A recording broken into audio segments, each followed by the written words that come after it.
In just the last hour, the powerful storm Ernesto strengthened from a tropical storm to a hurricane north of Puerto Rico in the Atlantic.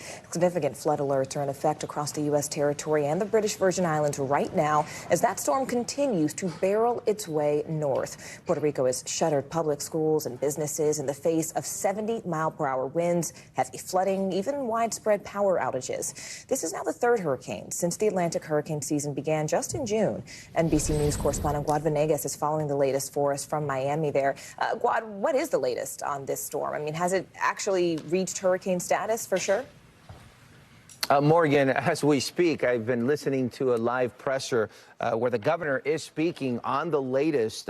So right now, the governor is announcing the help that will be coming from FEMA after this emergency declaration was approved in the U.S. So they expect a lot of generators to come to the island. Now, the main issue is the amount of people without power. More than 600,000 customers in Puerto Rico have no electric power. And when you think of customers, 2 to 3 people per household, that means maybe more than 1 million people are without power. We've seen flooding and a lot of roads, bridges that have been shut down from that heavy rain.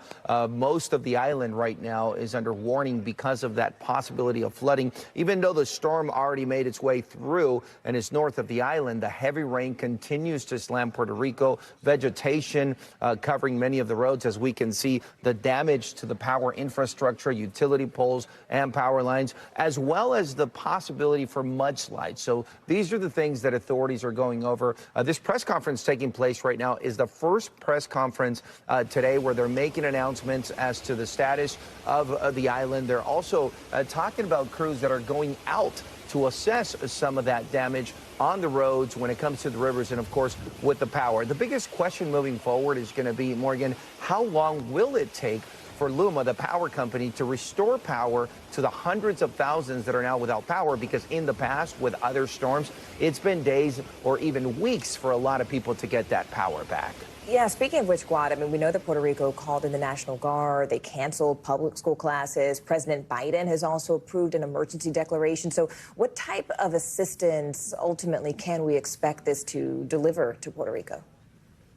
Right. So with that emergency declaration, which they just announced just seconds ago, what kind of assistance that would bring. So essentially what it means is that part of the money needed to pay for the assistance that authorities bring in comes from the federal government. And that assistance comes in the form of perhaps water for places that don't have running water. There's been areas where the water plants aren't functioning properly because vegetation went into the filtering system.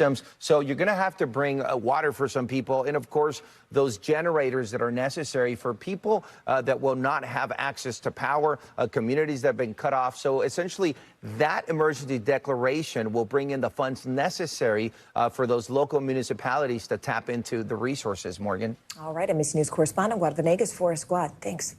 Thanks for watching. Stay updated about breaking news and top stories on the NBC News app or follow us on social media.